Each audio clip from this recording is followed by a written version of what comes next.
Say Yes to the Federal Legalization of Marijuana by Madison Howard.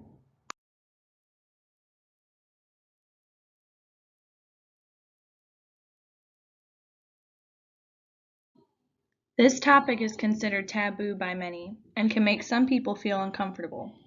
So I would like to ease you into the topic by introducing you to David Schmader.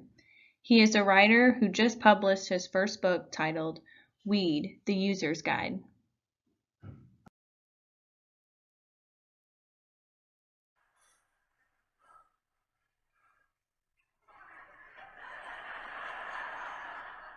Have you ever really looked at your hand?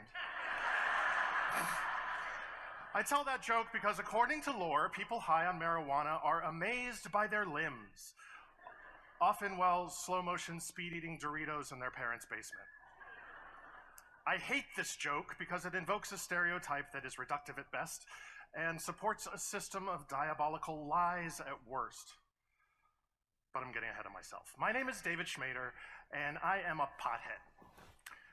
By this, I mean that when it comes time to enjoy an adult intoxicant, I will forego beer, wine, and spirits in favor of marijuana, which for me offers a world of nuanced delight and inspiration beyond the more crude effects of booze. But I am not here to proselytize, and for a long time, I kept quiet about my own enjoyment of weed.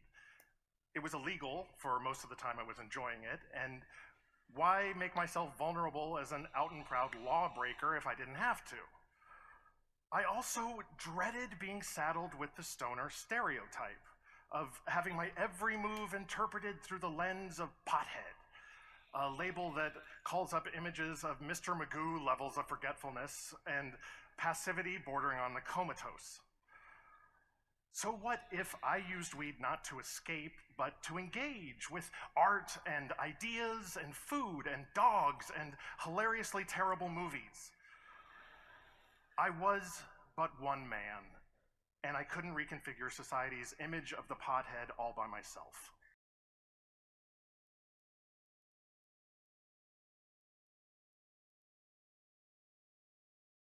So, why should the federal government legalize marijuana? There are a number of reasons, but today I will be focusing on the financial and mental hardships that the criminalization of marijuana puts on America and its citizens. The push for legalizing marijuana nationwide has met many critics along the way. Even with some states already legalizing marijuana, either recreationally or medically, the federal government still recognizes marijuana as being illegal.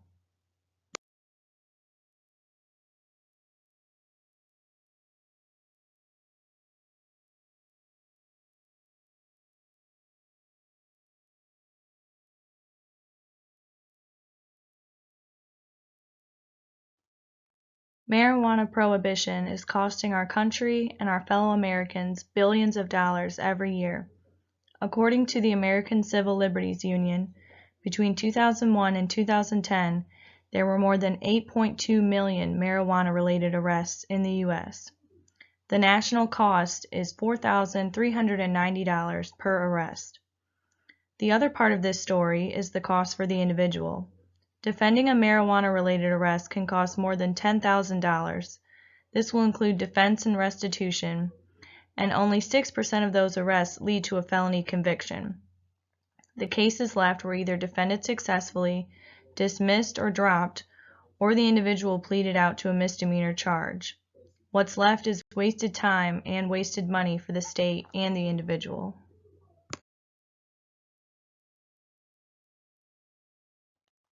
Here are some reports by the American Civil Liberties Union giving further statistics of the negative effects of marijuana arrests. In 2010, half of the drug busts were for marijuana, and an individual was arrested every 37 seconds for marijuana. This is too many arrests for a non-essential threat. These arrests cause people to lose jobs and public benefits. These marijuana arrests also waste money that could be better spent for our communities.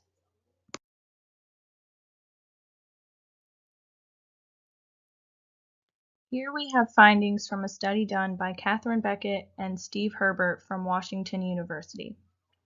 The first finding is that increasing marijuana arrests is not meeting goals of marijuana prohibition. The arrest rates are going up while the price is going down and availability is also going up.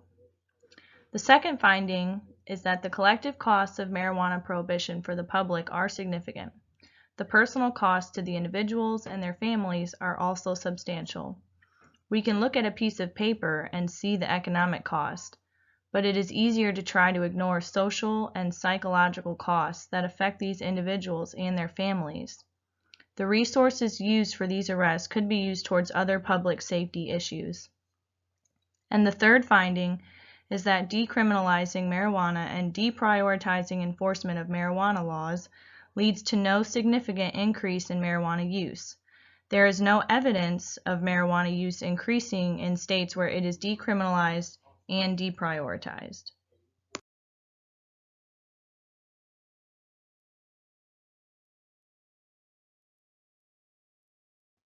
The grass really might be greener on the other side. Liberty Vitter is a market researcher, and she has some awesome numbers to show us when it comes to reaping the financial benefits of legalizing marijuana. Potential tax revenue is a popular pro-legalization argument, and for good reason. On the right, we have a graph comparing the projected tax revenue and actual tax revenue in 2018 for a handful of the states where marijuana is legal for recreational use. The majority of the states surpassed their projections. And in the bottom left, we have a visual showing us that Colorado surpassed its projections just a few years after it legalized marijuana. It might take some states a little longer to hit the projection, but that's okay. It's still progress.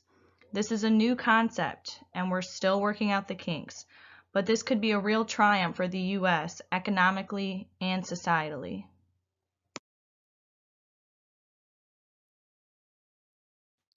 Here on the left-hand side of the screen, we have a visual survey. American Addiction Centers surveyed over 1,000 people to gauge America's perception on whether or not alcohol or marijuana should be legal. 38% of people who didn't drink alcohol thought it should be illegal, and 30% of people who didn't use marijuana thought it should be illegal. Now, if only one could be legal, 43% said they would choose alcohol, and 57% would choose marijuana. This is only random public opinion, but it says a lot about the shifting perception of marijuana to the general public. On the right, we have a 2019 map of state marijuana laws. 33 states have passed laws broadly legalizing marijuana in some form. 11 states have legalized marijuana for recreational use. Most other states allow limited use of medical marijuana. These medical marijuana laws do vary depending on the state. Some states have at least decriminalized the possession of small amounts of marijuana. So why is it that in some parts of our nation marijuana is completely legal, while in some states an individual can wind up in jail? We are on the right track, and now it is time to make the change.